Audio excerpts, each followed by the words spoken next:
Hey there, Nick Fundytus here from Royal LePage Performance Realty. And so, user Peppercorn on Reddit has asked, her hot water tank is leaked or I'm guessing hot water tank is leaked 2 weeks before closing. We've sold our home. Closing is at the end of May. Yesterday, we noticed our hot water tank has a slow leak in the heating element. So, what do we do about that? Um, so, Appliances breaking down before closing happens a lot. Unfortunately, it's one of those things that run into. So my experience in this, adding on to some of the good advice that's already been in this thread, is as follows. So the first one is that simply as a seller, you are responsible for the fix or replacement.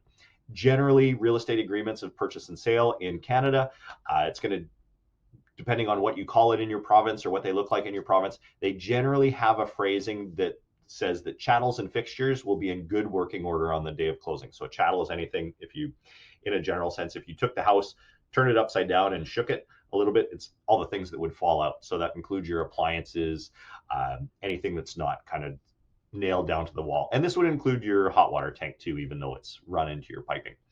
That those are going to be in good working order on day of closing. So it doesn't have to mean it's the same one, but it has to be a comparable one, like the same or better is good practice here, um, that is available to the sellers on day of closing. So this means that unless otherwise agreed by the buyer and seller, and we'll get into that, you as an owner have to make sure to put things back into the same state or better that as they when they purchased the house. So when the offer was accepted. So number two, it's a great idea to contact the buyer. So someone else mentioned that. Do this through the realtors. This is what we are around to help you do to make everything go smoothly. In this case, as somebody else mentioned, the new owners might prefer to have you buy a bigger or newer or tankless or larger capacity model. If that's the case, what you negotiate then is the amortized price of your 7-year-old water tank, um, versus the new tank plus the installation, and maybe even a little bit of a credit for just kind of the time it's taking for you here, um, and have that installed. So you can do this through an amendment to your agreement of purchase and sale, or you could do this as simply a side agreement between you and the sellers. I mean, they're both legally binding. It's maybe less of a headache for your lawyer lender and stuff like that if you do this outside of the agreement of purchase and sale. But if you want the security, do it through the agreement. It's either one can be done. Uh, it could be a win-win for you and could be the cheapest option because basically you're just putting money at the problem and you're putting less money than maybe buying a new tank. If your current tank is leased, for example, in my city, Ottawa, here, it's quite a common thing to lease your hot water tank for whatever reason. Then this might also be the opportunity for the new buyers to own the new tank if they wish. So it might be an opportunity to say, hey, let's break that lease for you. And you send us the money for a new tank and we'll make sure it's there and ready. The key thing is that there's a new tank waiting for them when they move in. They might also even be happy with some cash and doing the installation, after they've moved in. I don't think there's too many buyers who would actually want that, but I mean, it's an option. The only way you're going to know is by talking to them. So I recommend that. On amortization. So the word that you used in your example here, I think, was appreciation.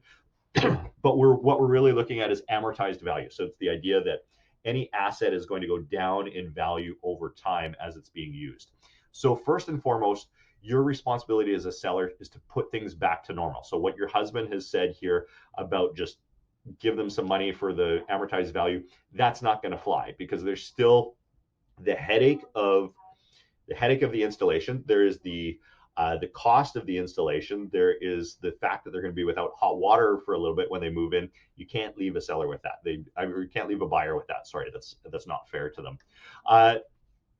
So what you can do is find something that's cost you less than a new tank. You can replace a used tank with a used tank as long as it's newer, same age or newer, and same capacity or better, like basically same quality or better. So there's nothing wrong with going that route. Next point is don't lease the tank. Somebody else has said that. Unless the tank is already leased and the sellers want to continue leasing the tank, this is why you talk to them. Don't lease the new tank if you can avoid it. And then wine or treats are a secret weapon. This is just a little extra one.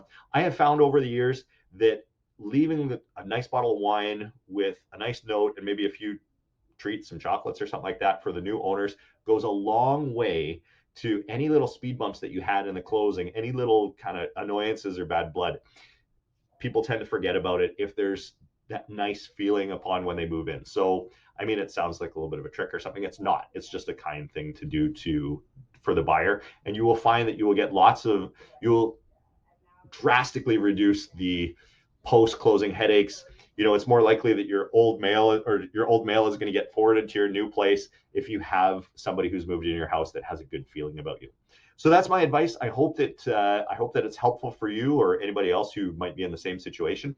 If you have specific questions, you can always reach out here at Reddit, or I mean, directly if you like. Congrats on the closing, and I hope it all closes well for you. Cheers.